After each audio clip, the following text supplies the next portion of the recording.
Do you guys remember a little while ago how we talked about Hawaii kind of coming to the table with the idea of actually writing up bills and having them introduced and try to work them into actual law, make them effective against loot boxes? Remember how they just attacked them and said, we're not going to have it here in our state? Well, they've actually done it. They actually introduced a couple bills, and this could honestly throw a monkey wrench into several companies' plans going forward. Tomorrow morning, we're actually talking about Ubisoft and how much they've benefited from microtransactions, loot boxes even, and how they're going to try to work through this into the future with more and more of this recurring revenue. But man, if Hawaii, and now it sounds like half of the states in the United States, have anything to say about it, this could be really difficult and could actually become illegal for some of them to do this. So there's a couple different bills that you can technically check out yourself. What you're seeing right now is House Bill 2727, and then there's also Senate Bill 3025. These ones would require publishers to label a game prominently. Think about like tobacco companies have to put labels on their cigarettes that's like, this is not good, do not buy these if you like are pregnant, these can kill you, all that stuff. They essentially have to put warning contains in-game purchases and gambling-like mechanisms which may be harmful or addictive, which is crazy. They have to put like key art on it. And I mean, it makes sense, but that is definitely something that would be a buzzkill for parents who look on it and say, wait a minute, this has addictive-like tendencies. What, are they gambling? That would make them at least ask questions, which is the idea, right? That's the idea. The bill also prohibits them from updating a game post-release to feature loot box mechanics, which means if this was like Battlefront 2, they could not put any of these back in. How they don't have them now when they came out, they cannot put them back in, which is very interesting. It's definitely something, they definitely know that publishers would try this, right? That's how they try to get away with it. And then down from there, there's two other bills, House Bill 2686 and then Senate Bill 3024. And this is kind of the nail in the coffin. This is what would really, really hurt these companies. This looks to prohibit the sales of any games with loot boxes to anyone under the age of 21.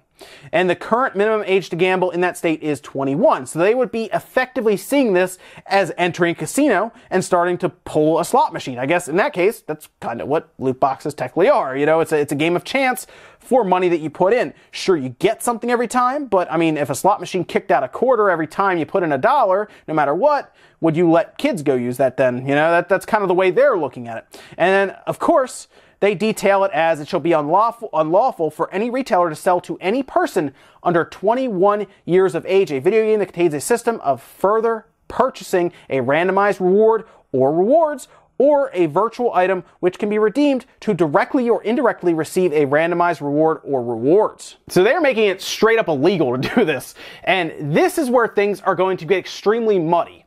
How does this work in other states? It's just Hawaii? They have to rate it twice? The ESRB already was suspect when it comes to this stuff, right? Because they seem to not really care because there is seemingly a conflict of interest if you really research it with ESRB and these companies who are trying to make money through this recurring revenue.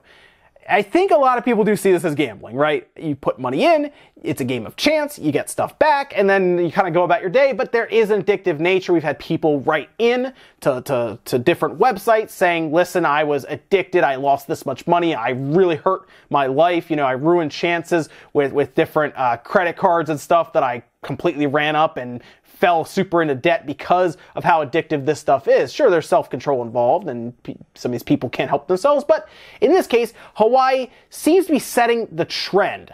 What's going to happen is if these bills pass, which they still need to pass and everything, they go through obviously the due process and everything to get into you know, actually working in law and everything.